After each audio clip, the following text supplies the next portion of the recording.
Classification of criminals. So, who is a criminal? A criminal is an individual who has been found guilty of committing a crime which is a violation of established law, rules, or regulations within a particular jurisdiction. Their crime can range from relatively minor offenses such as petty theft or vandalism to more serious crimes like murder, robbery, and fraud. So, criminals can be of any age, gender, or background, and they may act alone or as a part of organized criminal groups. Criminologists have developed various classifications for criminals based on their research and theories about the causes and motivations behind criminal behavior. Some of the major classification of criminals were proposed by Lombroso, Garofalo, Ferry, Alexander and Stopp, Lindsmith and Dunham, and Ruth Cavan. Lombroso's classification of criminals. Cesare Lombroso was an Italian criminologist who proposed a classification of criminals based on physical and biological characteristics. His ideas, while influential in the history of criminology, have been largely discredited and are not widely accepted in modern criminology due to their lack of empirical evidence and reliance on pseudoscientific notions. Lombroso's classification included the following categories. Born criminals, also known as atavistic criminals. Lombroso believed that some individuals were born criminals and had physical traits that set them apart from rest of the population. He argued that certain physical abnormalities such as asymmetrical facial features, a sloping forehead, large jaws, and an excess of body hair were indicative of a born criminal or atavistic criminal. Insane criminals. Lombroso also recognized that some individuals engaged in criminal behavior due to mental illness or insanity. He classified them separately from born criminals. Criminaloids. This category included individuals who did not fit the physical characteristics of born criminals but were still involved in criminal activities. Lombroso suggested that they might have been influenced by environmental factors. Occasional criminals. Lombroso acknowledged that not all criminals exhibit a consistent pattern of criminal behavior. Some individuals might commit crimes sporadically or under specific circumstances. Garofalo's classification of criminals. Raffaele Garofalo was an Italian criminologist who made significant contributions to the field of criminology during the late 19th and early 20th century. He is best known for his work on the classification of criminals based on various sources. Garofalo's classification of criminals was also, based on their biological characteristics similar to that of Lombroso and degree of dangerousness. However, according to Ram Ahuja, Garofalo classified criminals into 4 categories. Murderers, those people who have committed the crime of murder, which is the unlawful killing of another human being with malice aforethought. Violent criminals, people who have committed crimes that involve the use of violence or threat of violence, such as assault, battery, robbery, and rape.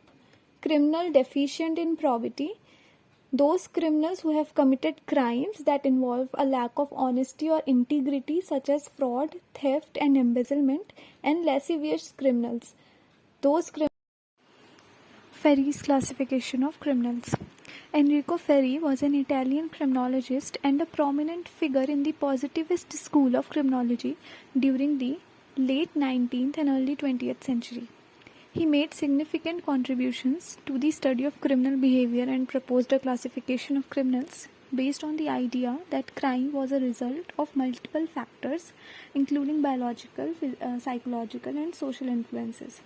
Ferri's classification of criminals included the following categories. Born criminals. Similar to Cesare Lombroso's concept of born criminals, Ferri believed that some individuals were predisposed to criminal behavior due to the inherent biological and psychological factors. These individuals were considered at higher risk of engaging in criminal activities. Insane criminals. Ferri recognized that some individuals who committed crimes did so because of mental illness or insanity.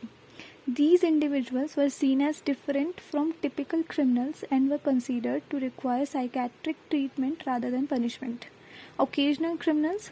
Occasional criminals were individuals who engaged in criminal behavior sporadically and often due to temporary circumstances or external pressures. They were not seen as inherently criminal but as responding to situational factors. Passionate criminals. Ferry identified a category of criminals who committed crimes in a fit of passion, often due to emotional or personal crisis. These crimes were seen as impulsive and driven by intense emotions. And habitual criminals, those individuals who exhibited a consistent pattern of criminal behavior over time. They repeatedly engaged in criminal activities and were considered more dangerous and in need of intervention or rehabilitation. Lindsmith and Dunham's classification of criminals. Lindsmith and Dunham have suggested two types of criminals: the social criminal and the individualized criminal. The social criminal is one whose criminal behavior is supported and prescribed by his cultural environment. In this environment, crime is customary, and by committing it skillfully, he achieves status and recognition within a certain minority group. In this group, he learns to be a criminal because of his association with other criminals. For committing crime, he uses means which are generally regarded as illegitimate. The best example of this type of criminal is the professional criminal. The individualized criminal is one who commits crime only for his personal ends. He may commit crime under the stress of economic needs or in state of emotional disturbances, etc. Ruth Gavin's classification of criminals, also known as Ruth Gavin's 6 categories of criminals. Ruth Gavin has classified criminals in the following 6 categories. First, criminals who live in a non-criminal world. These include the casual criminal, that is the individual who violates minor laws including local laws for his own convenience. The occasional criminal, the one who occasionally commits crime of a minor nature. The episodic criminal who commits crime usually a serious one under some great emotional strain. And the white collar criminal, the one who commits crime usually financial in nature while engaged in some legitimate business. Second, professional criminal, the individual who depends upon crime for his livelihood, moves in the world of criminals and develops a philosophy in support of his activities.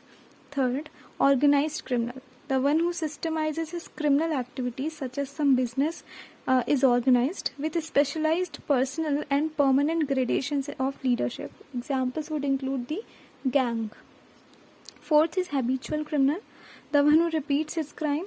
Fifth is mentally abnormal criminal, the individual whose crime satisfies his. The classification of criminal is not perfect. It is an imperfect endeavor due to the complex and multifaceted nature of criminal behavior. Several factors contribute to its limitations, including the diversity of criminal motivations, individual variation, the evolution of criminal conduct, contextual influences, ethical and legal concerns, research limitations, and the potential for overgeneralization and bias. Modern criminology emphasizes understanding the underlying causes of criminal behavior rather than relying solely on classification systems, recognizing the individuality and complexity of criminal conduct. Therefore, there is no single classification system that is universally accepted, and different systems may be used for different purposes. However, to conclude, the classification of criminals serves several important purposes within the field of criminology and the criminal justice system. These functions would often include justice. Classification of criminals helps us to understand the nature and extent of criminal activities and provides a framework for addressing them. Collaboration. Combating crime requires partnership and coordination between government agencies, private organizations, and individuals alike, and a sense of hope.